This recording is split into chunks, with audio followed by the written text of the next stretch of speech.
sa Midas Hotel and Casino, and this is our 7th fight between Banaan, John Mark Banaan, and Jomar Delfino Batangas versus Zamboanga. Delfino wearing the white trunks with the red trimming, at si Banaan naman is with the yellow and black trunks. Si Banaan po, matagal lang hindi lumalaban ito ha. His only fight so far in his career was fought in April of 2022. Nanalo po siya ng split decision against Ulimark Moras. Yes. Pinabagsak niya si Moras in round number 2, but he won on a split decision. So it was a close fight. At si Delfino naman has lost all 3 fights, all of them by knockout, 2 of them in the first round. Naku, kailangan yata manalo dito si Delfino to end that losing streak. Yeah, so pagbabalik nung isa, yung isa naman kailangan manalo. So Magandang drama yan. Yeah, magandang interesting pa rin. Oo. Like, good job pa rin. Zamboanga Valientes ang tumutulong dito kay Banaan. So, kumbaga comeback fight. Banaan is the southpaw, leading off with the right hand. Delfino, nag-iingat si Delfino ha, kasi 3 sunod na talo niya, all by knockout eh. Also, I believe he was a replacement on this fight. Yes, for Rio Victoriano yata. Victoriano, yes. Oo. But, like a good trooper and a good warrior, he's inside the ring. Yan ang first qualification ng boxer. Kailangan matapang, handa, lagi Oo, lumaban. laging handa, parang Boy Scout. Yes. Yan. And maingat ang dalawang boksingero. Banaan slowly trying to inch away with his jabs. Now, these guys are flyweights, pero kung makikita natin yung hugis ng katawan Malaki, ni no? Banaan, nice, finely chiseled. Ha? Yes. His muscles are very well defined. Mukhang nasa condition ito si Banaan. Maganda yun. And the flyweight division actually is the sweet spot for Filipinos. Diyan tayo magaling talaga in the world.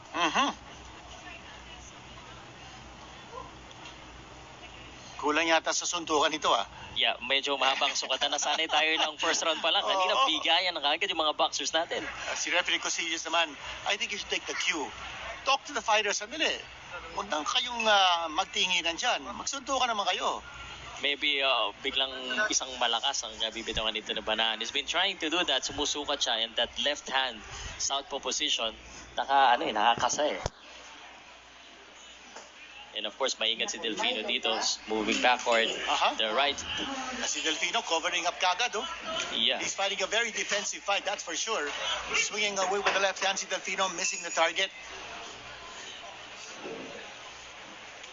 Zamboanga versus Batangas. Ako taga Batangas. Ako, I really want Batangas to have their boxer. Pero karamihan taga Bisaya ang magagaling. So, I'm a little bit biased here, pero mukhang tihado ako taga Batangas. Tama, si Delfino, taga Cuenca, Batangas, originally from Lipa City. Yes. Medyo pa mukhang nasasaktan, sir. Nakikita ko, oh. Look at that. Tsaka, naku, yan na. ito, bumagsak na. The look on his face kanina nung tinamaan ng isa, I don't think. A shot to the midsection. I don't think he will get up. I don't think so. Binibilangan siya ngayon. Aabot na 10 ito. Hindi na tatayo. Body language, wala na. And that's it. It's over. It's a knockout in the first round. Banaan taking his sweet time until he found the opening. Halos patapos na ang round number 1. Pinanata agad ni Banaan. Delfino going down. That's his 4th straight defeat by knockout and the 3rd inside the first round. Right, Palagay ko si Delfino dapat mag-isip-isip na ng bagong profession. Okay. Baka mag-basketball na lang siya. Parang walang decide. Wala. Kasi stamina rin tinamaan. But Banaan talagang it's quality. Ang dahan-dahan niya hanggang sa he found the right time before the end of the round and put down his opponent permanently. Yeah, 2 things about Banaan. Unang-una, Pao, yung kanyang patience. Yes. He waited for the opening, hindi siya nagmamadali. Tapos yung pangalawa, may power ito ha. Yes. And he showed it with that punch to the midsection. Just 1 punch, and that did the trick. Palagi ko parang solar plexus punch yun eh. Ayun, body shot. Yun, oh. Yung kaliwa, yun ang tumama. Before that, nag-grimace na yung mukha niya, sabi nakita ko eh. So, look at... Yun. Wala. Yun, hook.